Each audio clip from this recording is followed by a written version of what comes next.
Okay, so I think some of you are interested to get your own Dior Multi-Stick Foundation, and I got a message asking how I use it, no?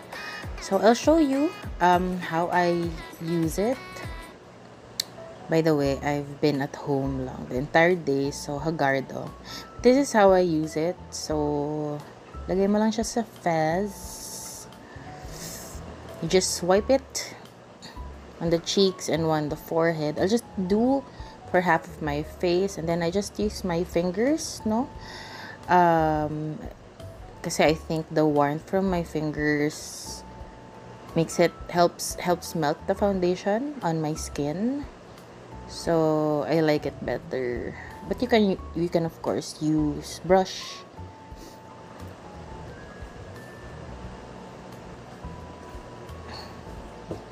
Yeah, so I'll do half my face.